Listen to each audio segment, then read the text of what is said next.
KBS 일라디오 오늘 세계는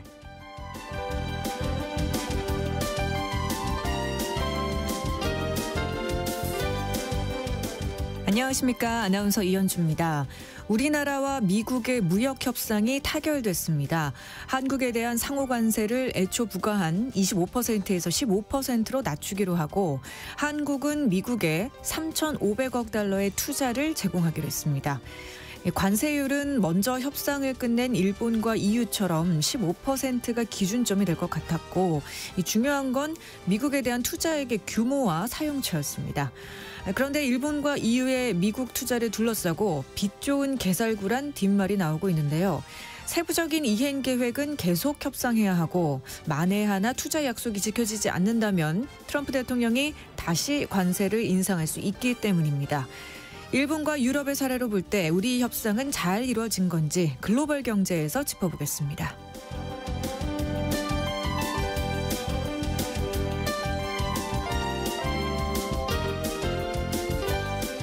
오늘 주목할 국제사회 뉴스 헤드라인 뉴스와 키워드로 정리해드립니다. 통신원 취재수첩 오늘은 이탈리아 소식 준비했습니다. 이탈리아에서는 매년 8월 15일 페라고스토라는 전통축제가 열린다고 합니다. 그리고 이날을 전후로 긴 여름 휴가가 시작된다고 하는데요. 쉬는데 진심인 이탈리아의 여름 휴가 문화 통신원 연결해서 알아보겠습니다. 7월 31일 목요일 KBS 일라디오 오늘 세계는 시작합니다.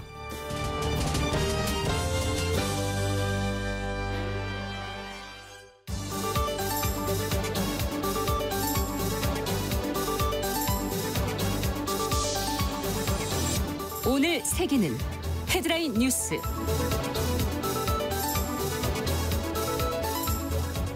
한국이 미국에 3,500억 달러를 투자하는 등의 조건으로 한국에 대한 상호 관세를 기존 25%에서 15%로 낮추기로 했다고 트럼프 대통령이 밝혔습니다. 트럼프 대통령은 현지 시각으로 30일 사회 관계망 서비스 트루스 소셜에 올린 글에서 미국이 한국과 무역 합의를 체결하겠다면서 이같이 밝혔습니다. 트럼프 대통령은 향후 2주 내로 백악관에서 이재명 대통령과 정상회담을 개최하고 이번 무역 합의 내용을 발표할 계획이라고 덧붙였습니다.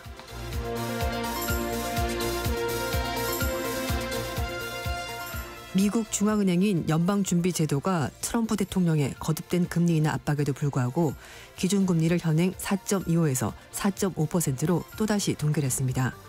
연준은 미국의 실업률이 여전히 낮고 노동시장도 견조하지만 인플레이션은 다소 높은 편이라 경제 전망에 대한 불확실성이 커 금리를 동결했다고 설명했습니다. 연준 위원 12명 중에서 제롬 파월 의장을 포함해 9명이 금리 동결에 찬성했고 미셸 보먼과 크리스토퍼 월로 위원은 0.25%포인트 인하를 주장하며 동결에 반대했습니다.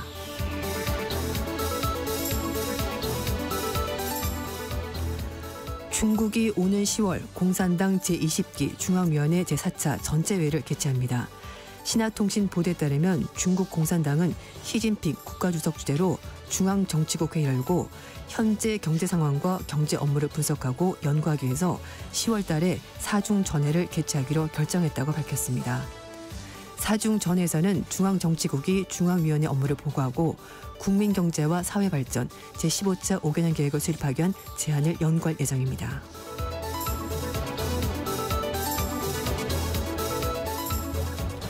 영국 항공관제센터에서 발생한 기술적인 문제로 주요 공항에서 항공편 운항에 차질이 있었습니다.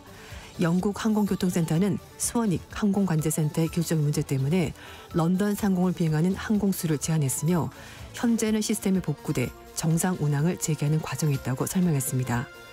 이번 문제로 영국 최대 공항이자 유럽에서 가장 분배된 공항인 런던 히스로 공항과 런던 게트윅, 맨체스터, 에딘버러, 버밍엄, 뉴캐슬 공항에서 한때 모든 항공편 이륙이 중단됐고 착륙에도 차질이 빚어졌습니다.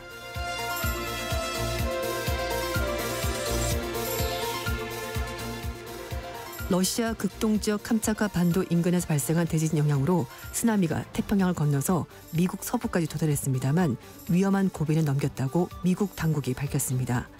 한편 하와이 재난당국은 현지 시각으로 29일 밤 11시쯤부터 빅 아일랜드와 오아후 섬 등 동해안 지역에서 내린 주민 대피령을 해제하면서도 해안에서 떨어져 있으라고 주민들에게 당부했습니다. 현재까지 이번 쓰나미와 관련해 미국 내 인명피해나 다른 심각한 피해는 보고되지 않았습니다.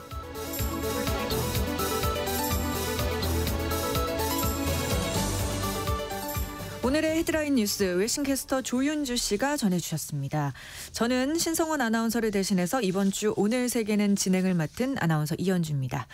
자, 이번엔 키워드로 정리한 국제사회 소식 함께 살펴보겠습니다. 첫 번째 키워드는 예상대로 흘러간 결론. 무역협정 얘기겠죠. 네, 그렇습니다. 예. 우리나라보다 먼저 미국과 무역협상을 타결한 유럽연합, 일본처럼 우리나라도 관세율 15%로 미국과 합의를 했습니다. 네.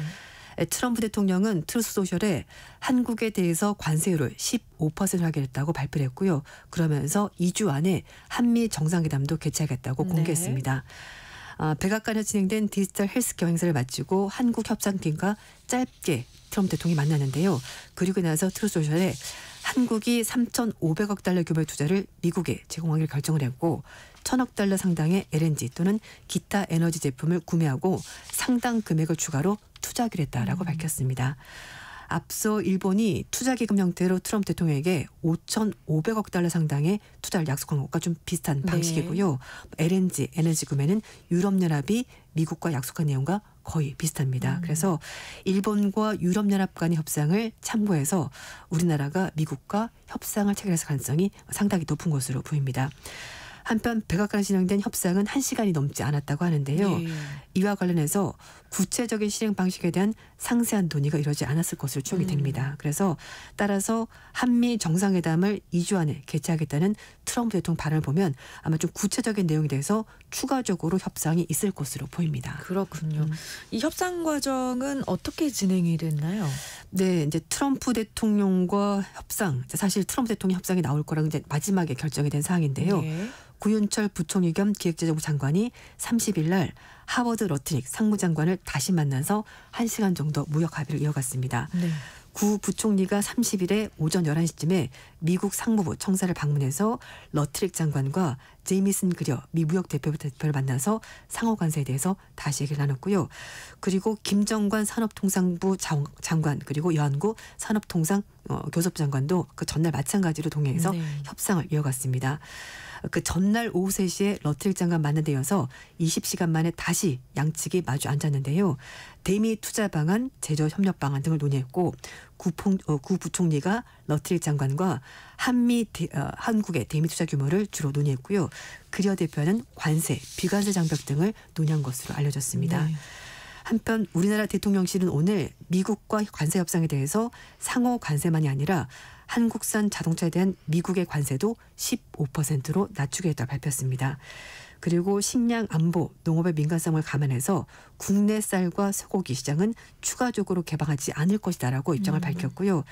그러면서 트럼프 대통령이 다음 주라도 한미 회담 일정을 잡아라 이렇게 전언했다면서 일정이 곧 협의가 될 것이다라고 입장을 밝혔습니다. 네. 그리고 이제 앞에도 말씀을 드렸습니다만 3,500억 달러 규모의 펀드에 대해서는요. 한미 조선협력 펀드 1,500억 달러에 달하는 선박 건조표에서 유지, 보수, 정비, 조선 기자재 등에서 조선업 생태계 전반에 대해서 이 모든 금액이 포함될 것으로 보이고요. 조선 분야 외에도 반도체, 원전, 2차 전지, 바이오 등 우리 기업들이 경쟁력을 가지고 있는 분야에 대해서 대미 투자 펀드로 2천억 달러 정도가 조성이 될 것이라고 설명했습니다. 네.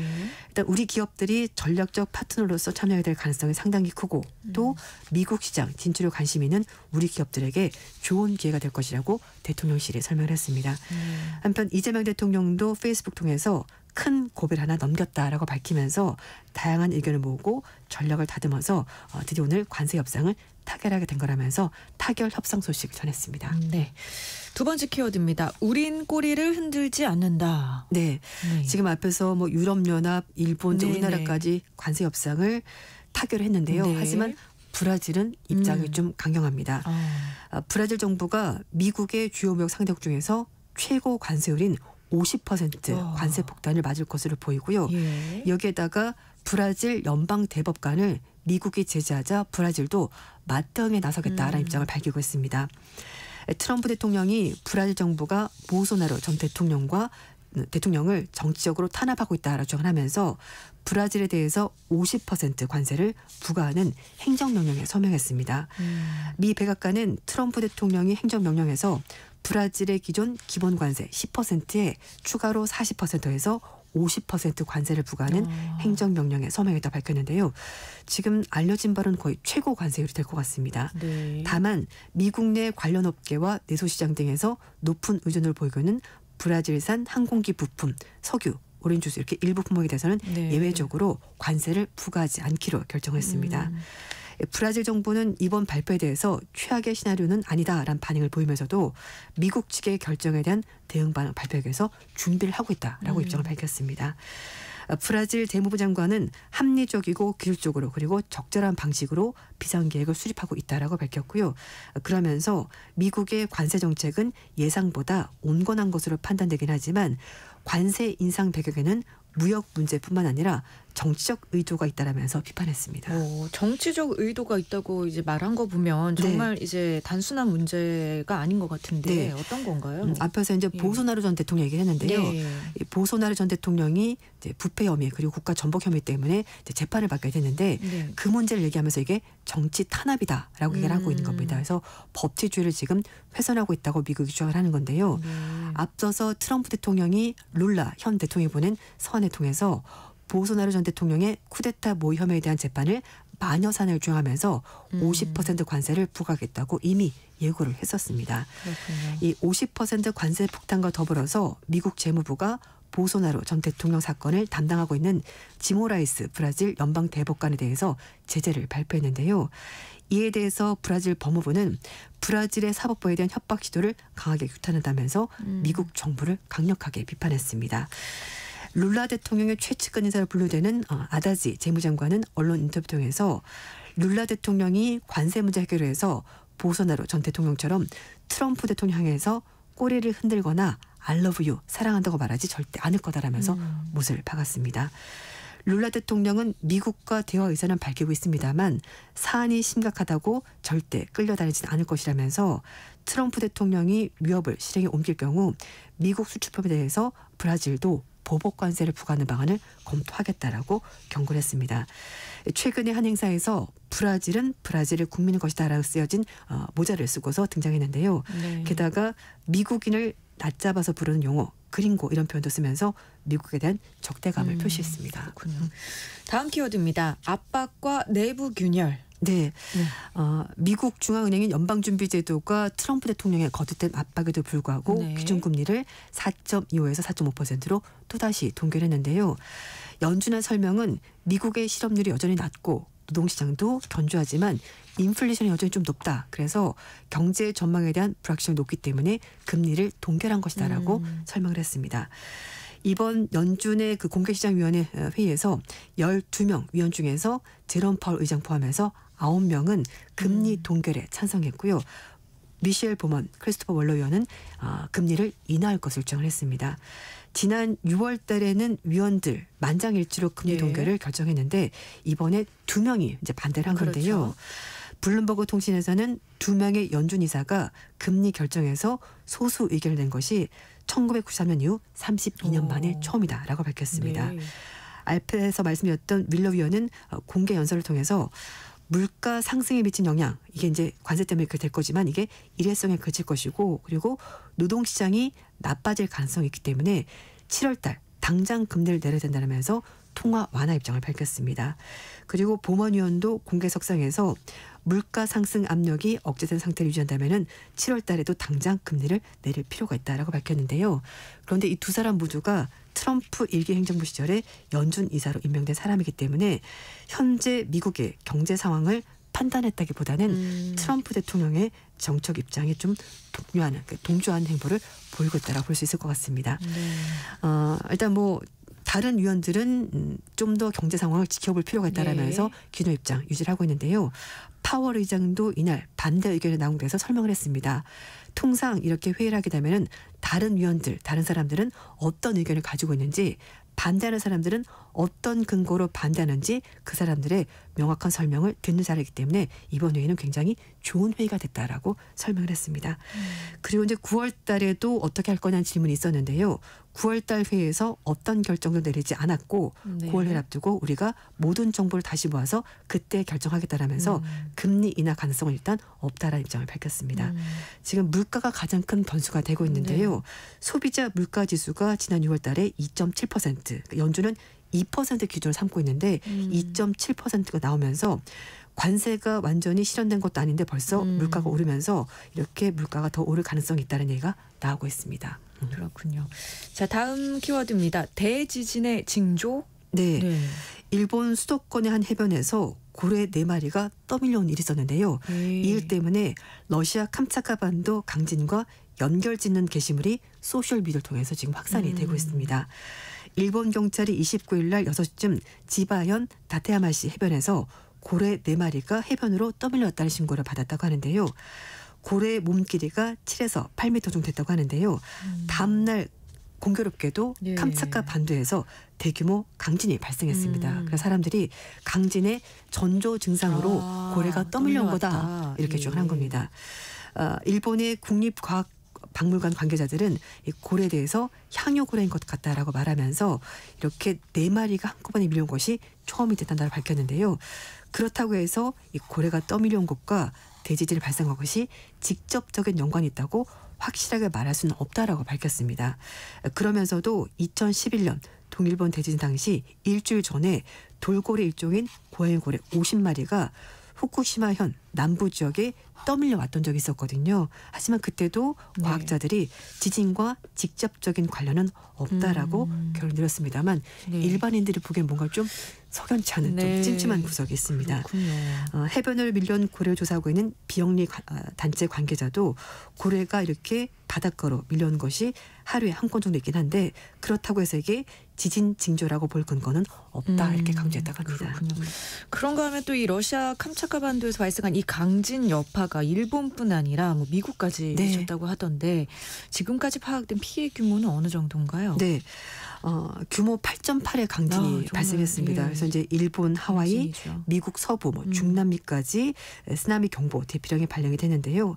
AP통신에서는 지진과 쓰나미로 여러 명이 다치긴 했지만 대규모 인명피해는 아직까지 보고되지 않았다라고 밝혔습니다. 하지만 러시아는 쿠릴 열도 캄차크스키 시에 대해서 비상사태를 선포했고요. 2,500명 주민이 고지대로 대피했었고요. 일부 항구 그리고 수산 가공 공장이 침수되는 피해가 있었습니다. 일단 러시아 측에서는 사망자가 없었는데 대신에 사할린 일부 지역에서 5m 이르는 쓰나미가 관측이 됐고요. 쓰나미 경보는 일단 해제가 됐습니다. 이번 지진은 20세기 이후 6번째로 가장 강력한 지진으로 기록이 됐고요. 미국의 지질조사국의 기록에 따르면 가장 강력한 지진이 1960년 칠레 발리비아 해안에서 발생한 규모 9.5의 강진이었는데요. 당시 28만 명이 사망했었던 2004년 남아시아 대지진과 15,000명이 사망한 2011년 동일본 대지진 규모가 다 9.1이었습니다. 그러니까 캄차카 반도 지진도 8.8이니까 굉장히 강력하다고 볼 수가 있는 건데요. 일본 기상청은 홋카이도 홈슈지역 해안가에 대해서 쓰나미 경보 내렸다가 오후에 주의보로 다시 이제 하향 조정했고요. 후쿠시마 원전에서는요 오염수 방류를 중단했고 또 직원들 다 대피한 상황이었습니다. 일본에서는 사망자가 나왔습니다. 미에현에서 쓰나미 경보를 받고 차로 이동하던 58세 여성 운전자가 도로 옆 절벽 아래로 추락해서 사망하는 안타까운 사고가 있었는데요. 어쨌든 캄차카 반도 대지진 때문에 미국에도 쓰나미가 도달해서 경보가 있었고요. 하와이 당국도 어제 쓰나미 경보 대피령을 발령을 했었습니다. 또 일부 지역은 항공편도 취소될 일까지 있었는데 지금은 위기는 넘긴 것으로 이렇게 당국들이 파악을 하고 있습니다. 네, 앞으로 더 큰 피해 없이 마무리가 됐으면 좋겠습니다. 다음 키워드 보겠습니다. 온실가스는 죄가 없다. 네. 트럼프 행정부가 전기차 의무화 등 미국의 환경 정책의 근거가 되는 위해성 판단을 폐기하기로 29일 날 결정했습니다. 리 젤딘 환경보호청 청장이 위해성 판단이 결함이 있는 논리에 근거해서 미국의 심각한 경제적 피해를 줬다면서 위해성 판단 폐기안을 공개했습니다. 위해성 판단은 그동안에 온실가스 배출 등 규제하면서 1조 달러 규모의 비용을 야기했다는 것이 환경보호청의 주장인데요. 환경보호청은 위해성 판단을 없앨 경우 연간 540억 달러 정도를 절약할 수 있다라고 얘기를 하고 있습니다. 그래서 이제 문서까지 공개를 하면서 이렇게 여러 가지 극단적인 기후가 역사상 최고치에 비해서 뚜렷하게 증가했다는 증거가 없고 그리고 탄소 배출이 식물 성장과 농업 생산에 대해서 유의미한 영향을 준다는 내용이 주지 않았다라고 얘기를 하면서 그러니까 네. 온실가스가 유해하다는 증거가 없다라고 얘기를 하는 겁니다. 근데 유해성 판단은 2009년에 버락 오바마 행정부가 제시한 정부 차원의 그러게요. 과학적 판단에 따른 건데 정부가 바뀌니까 이 과학적 판단도 바뀌나요? 바뀌게 된 겁니다. 이 온실가스 배출이 공공보건 그리고 복지에 위협이 된다는 내용이었는데요. 이런 것들을 근거로 해서 미국이 자동차 배기가스 규제 비롯해서 네. 발전소, 석유가스 사업에 대해서 다양한 기후 규제가 만들어지게 된 건데 이게 다시 없어지게 될 것 같습니다. 그렇군요. 폐기안이 만약에 최종적으로 확정이 된다면은 경차부터 중대형 차량 그리고 예. 대형 엔진에 적용되던 모든 온실가스 규제가 폐지가 된다고 하는데요. 앞으로 45일간 공개 수렴 의견 수렴 거쳐가지고 이제 마지막 결정이 된다고 하는데 하지만 법정 공방도 있을 것으로 보입니다.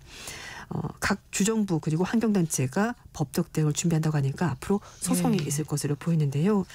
트럼프 정부는 전임 민주당 정부에 비해서 전기차 정책을 뒤집으면서 사실 이제 이전으로 돌아가는 분위기가 되고 있는 건데 재임 당시 파리 협정 탈퇴했고요. 그래서 3월 달에는 예. 승용차 배기가스 배출량 기준을 완화하면서 민주당 정부와는 완전히 반대로 가고 있습니다. 네, 지켜봐야 될 것 같습니다. 네.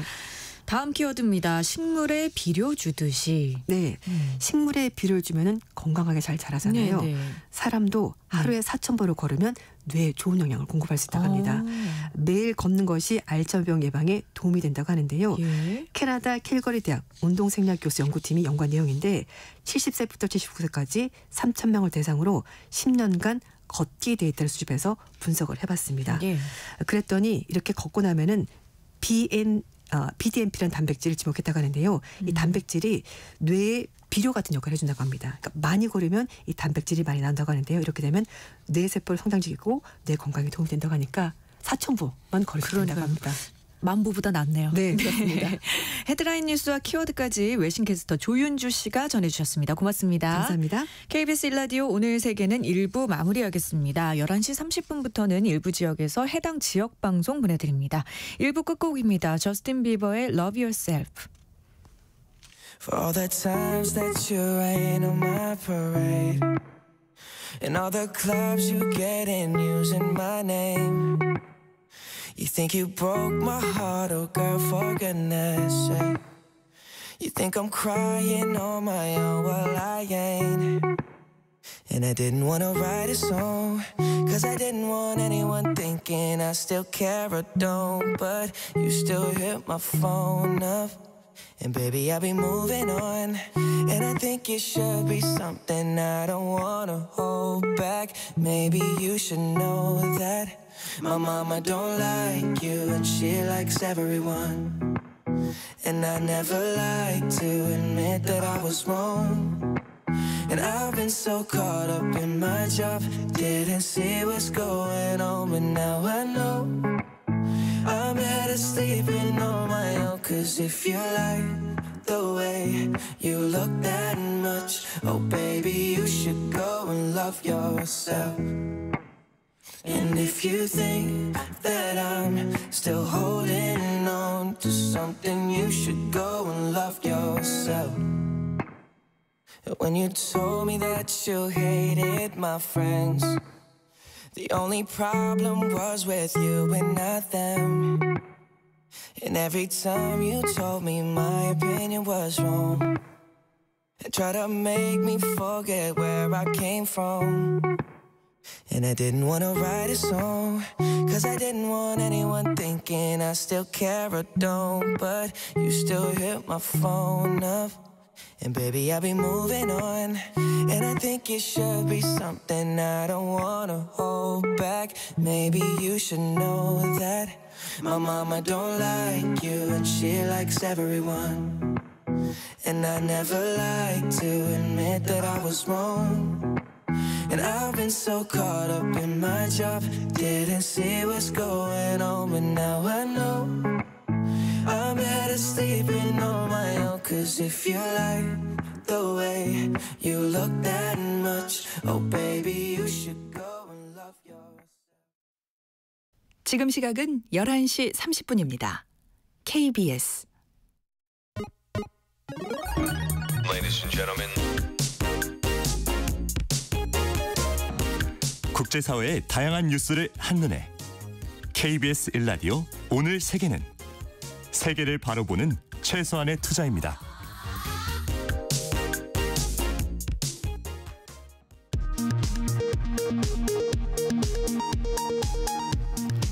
이 시각 라디오 정보센터 뉴스입니다. 한국과 미국의 무역 협상이 타결됐습니다. 미국은 한국산 제품에 기존에 통보한 25%보다 10%포인트 낮은 15%의 관세를 부과하기로 했습니다. 한국은 미국에 3,500억 달러를 투자하고 1,000억 달러 규모의 미국산 에너지를 구매하기로 했습니다. 트럼프 미국 대통령은 앞으로 2주 안에 이재명 대통령이 미 백악관을 찾아 정상회담을 열고 추가로 거액의 투자 소식을 전할 거라고 밝혔습니다. 또 한국이 미국과의 무역을 완전히 개방할 것이라며 미국산 자동차, 트럭, 농산물 등을 수용하는 데 합의했다고 말했습니다. 러터닝 미 상무장관이 한국산 자동차 관세도 15%라고 확인했습니다. 이미 50%의 관세 부과가 발표된 철강, 알루미늄, 구리에 대한 품목별 관세는 변동이 없다고 밝혔습니다. 또 한국 반도체와 의약품에 대한 관세는 다른 나라보다 불리하지 않을 거라고 말했습니다. 김용범 대통령 정책실장은 미국이 우리 농축산물 시장 개방을 강하게 요구했지만 식량 안보와 우리 농업의 민감성을 감안해 국내 쌀과 소고기 시장은 추가 개방하지 않기로 합의했다고 밝혔습니다.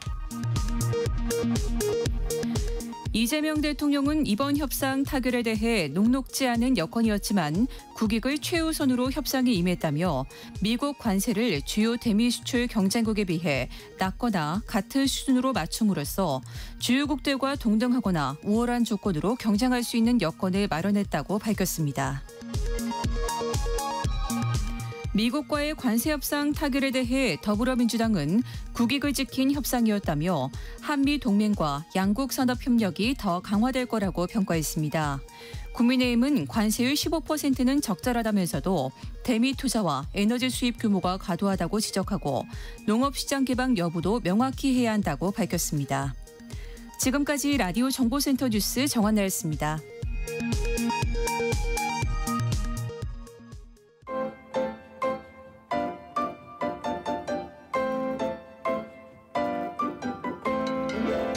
통신원 취재 수첩.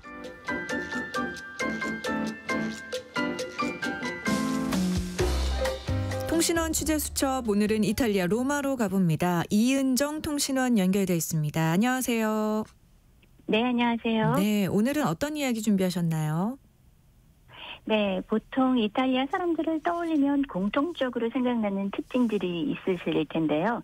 대부분 이탈리아인들은 잘 먹고 잘 입고 또 잘 즐긴다고들 말씀하시죠. 네. 그래서 오늘은 이탈리아인들이 여름을 어떻게 잘 즐기는지에 대해서 이야기해 볼까 합니다.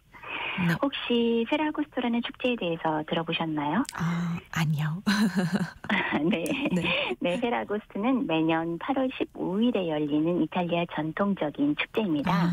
이날은 성모 승천 대축일로 각 도시에서는 장이 열리고 다양한 지역 특산물이 판매되면서 공연 거리와 또 불꽃놀이도 펼쳐집니다.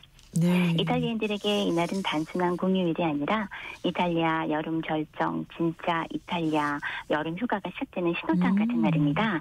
많은 이탈리아인들은 이 페라고스트를 중심으로 2주에서 길게는 한 달 이상 장기 휴가를 떠나곤 합니다. 그래서 8월이 되면요, 평소에 부쩍이던 로마 같은 대도시도 한산해지고요. 관공서나 작은 가게, 식당들까지 대부분 문을 닫습니다.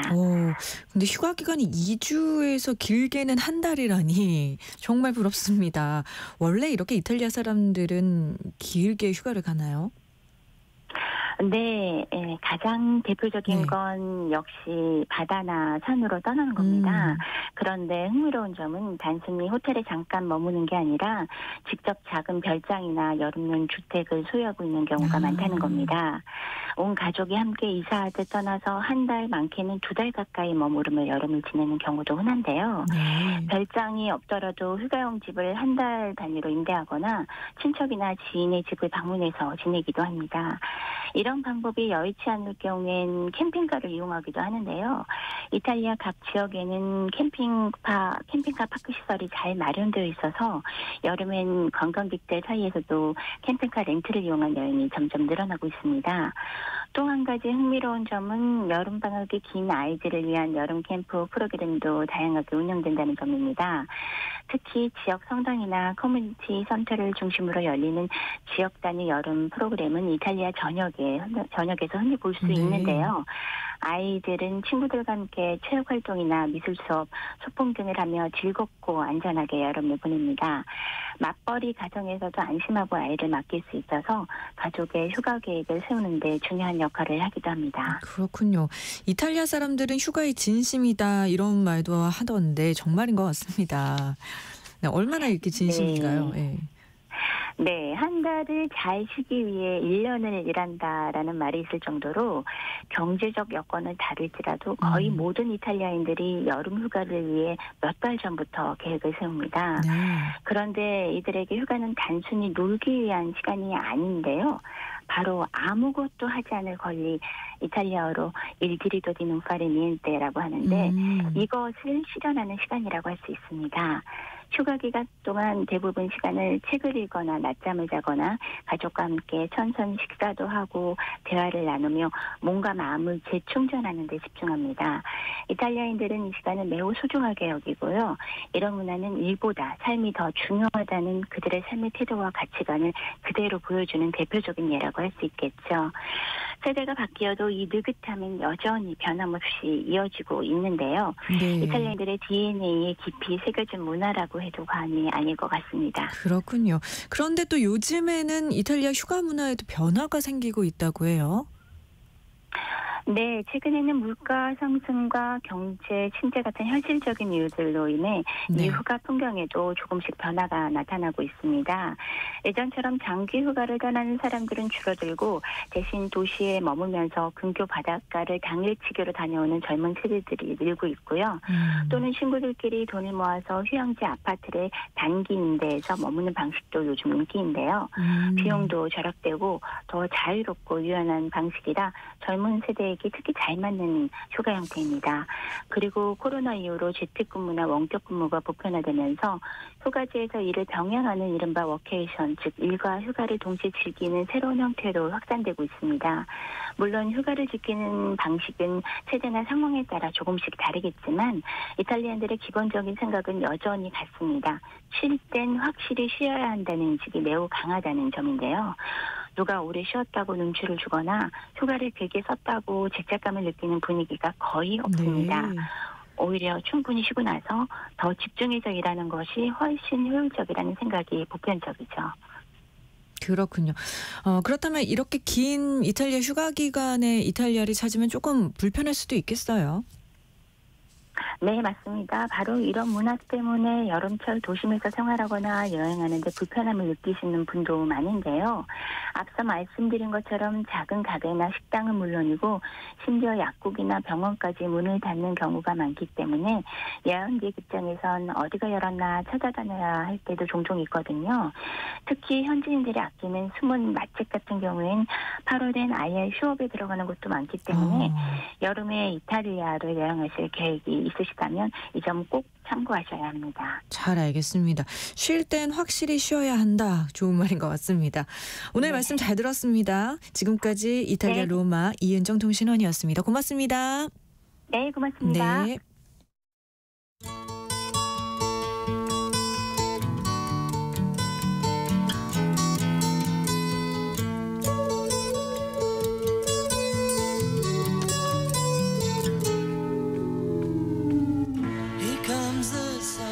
한미가 관세 협상을 타결했습니다. 미국이 한국에 부과한 상호 관세를 15%로 낮추고 한국은 미국에 3,500억 달러를 투자하기로 했습니다. 미국 관세율은 어느 정도 예상했던 것이고 악마는 디테일에 있다라는 말처럼 이후 정해질 협상 세부 내용에 따라 양국의 득실이 달라질 건데요. 우리보다 앞서 협상을 끝냈던 일본과 유럽연합의 사례를 통해 한미 무역 협상 잘 된 것인지 알아보겠습니다. 3프로TV 언더스탠딩 김상훈 기자와 자세한 내용 알아보겠습니다. 안녕하세요. 네, 안녕하세요. 네.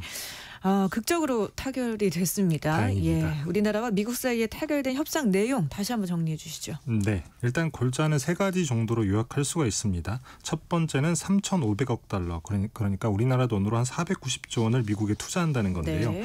이 중에 1,500억 달러는 조선업 협력 분야에 쓰이고요. 예. 두 번째는 1,000억 달러 규모의 LNG나 원유 등 에너지 제품을 한국이 사가겠다. 이게 두 번째고, 세 번째는 이게 조금 핵심 쟁점이기도 했는데요. 쌀이나 소고기 등 농산물 시장 추가 개방은 없다라고 하는 겁니다. 이걸 대가로 우리나라는 당초 25%로 예상이 됐던 상호 관세와 자동차 관세를 15%로 낮춘 건데요. 네. 뭐 아직 구체적인 내용이 나오진 않긴 했습니다만 2주 안에 열릴 정상회담에서 보다 구체적인 내용이 발표될 예정이거든요. 예. 여튼 그럼에도 협상 결과를 두고 여러 해석이 나올 수 있을 것 같긴 합니다. 일단 3,500억 달러라는 그 투자 기금의 규모가 우리 경제 규모와 달리 너무 큰 것 아니냐라는 평가가 있을 수 있고요.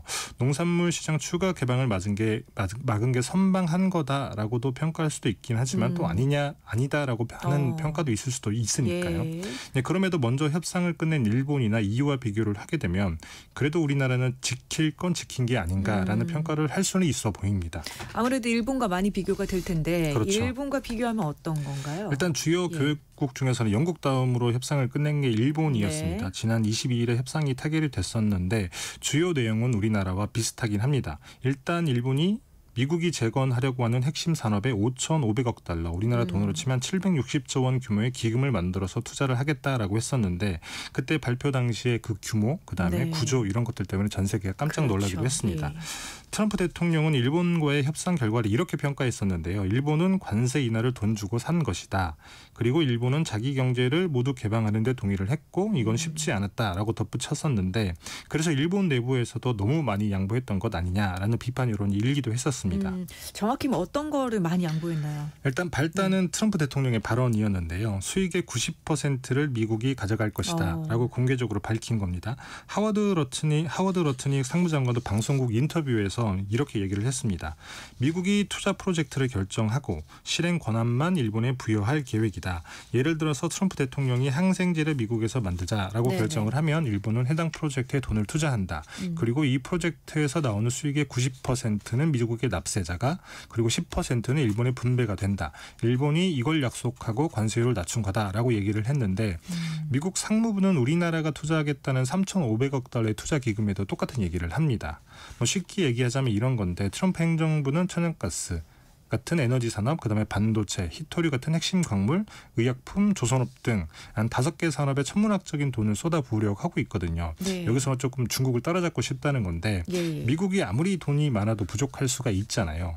그리고 뭐 미국 정부가 그 산업을 키우고 싶다라고 해서 기업들이 그쪽에 돈을 쓰는 것도 아니기 때문에 그래서 일본 돈을 끌어왔고 이번에 네. 우리나라 돈도 끌어간 거라고 보시면 되는데 네. 그리고 그 돈을 투자해서 벌어들인 수익도 미국이 먹겠다라고 그냥 간단하게 설명을 한 건데 네네. 문제는 일본에서 당시에 다른 얘기를 했었다는 겁니다. 어떤 얘기를 하고 있는 거죠? 뭐 우리나라도 아침에 그 대통령실에서 브리핑할 때 비슷한 얘기를 했는데 네. 협상에 참여했던 아카자와 료세이 경제상이 이렇게 얘기를 합니다. 이게 조금 어려운 내용이긴 합니다만 정확히 말씀을 드리자면 출자라고 하는 건 5,500억 달러에서 1에서 2%이고 나머지는 정책금융기관의 융자나 보증이 될 것이다.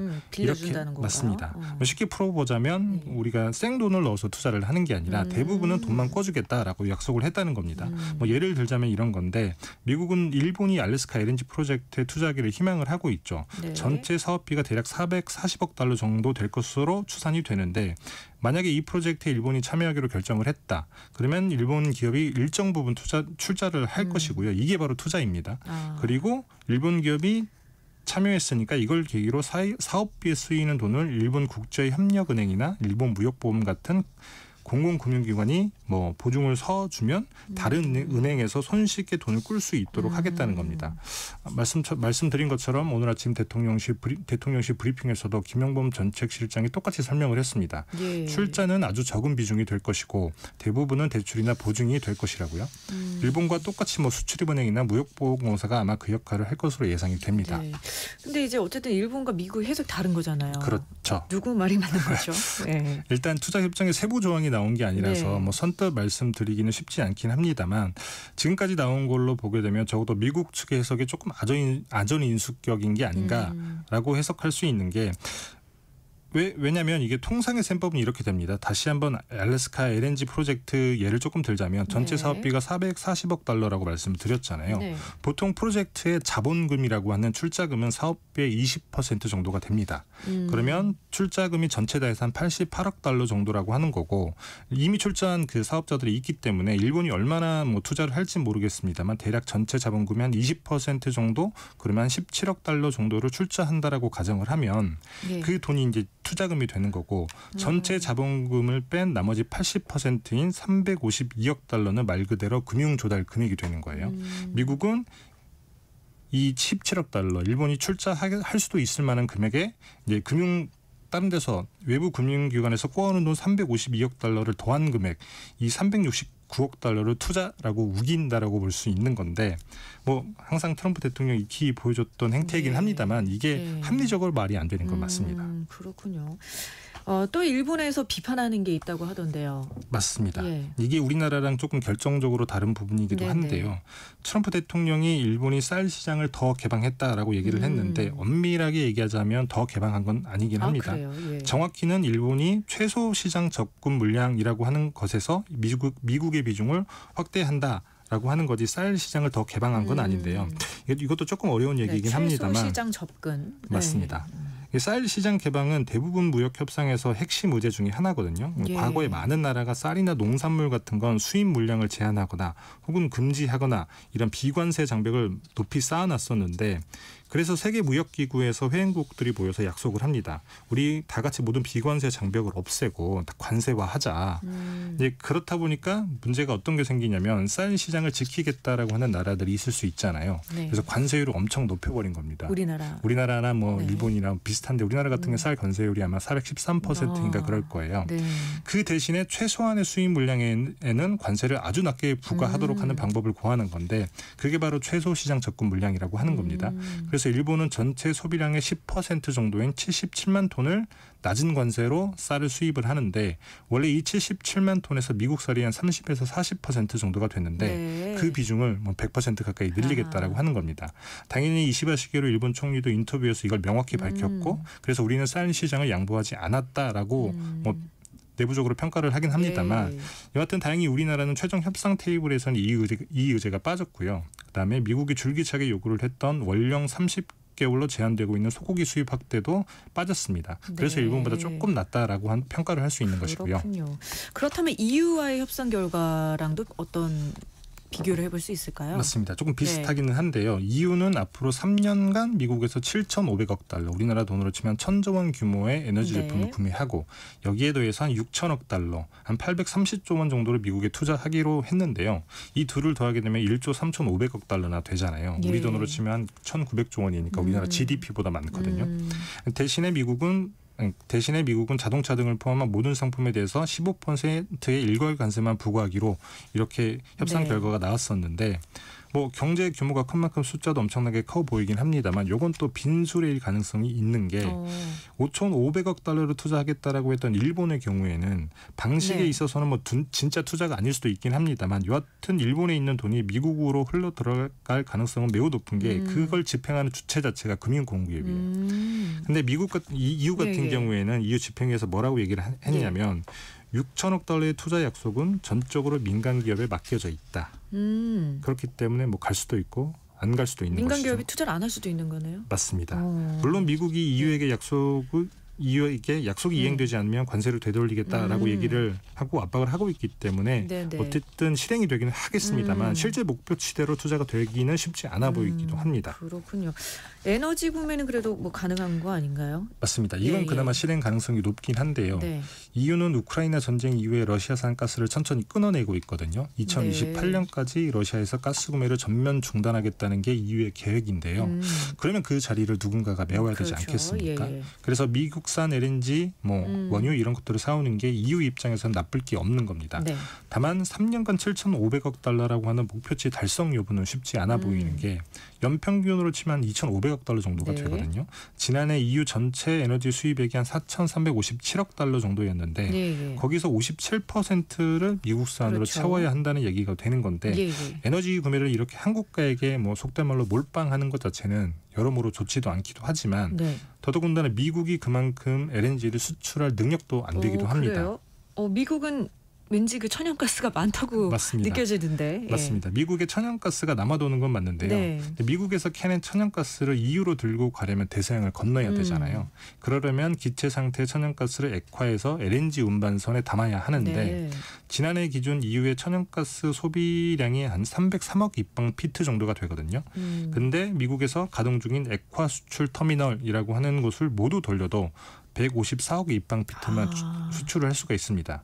지금 짓고 있는 것들을 감안해도 2028년까지 하더라도 210억 입방피트 정도밖에 수출을 못하는데 네. 미국이 사실 천연가스를 EU에만 파는 건 아니거든요. 네. 우리나라에게도 사라고 했고 일본에게도 팔 테고 그다음에 중국에도 팔겠다고 하고 있으니 이 수출 용량을 여러 나라가 나눠 갔는데 EU가 다 이걸 쓸 수가 없다는 얘기입니다.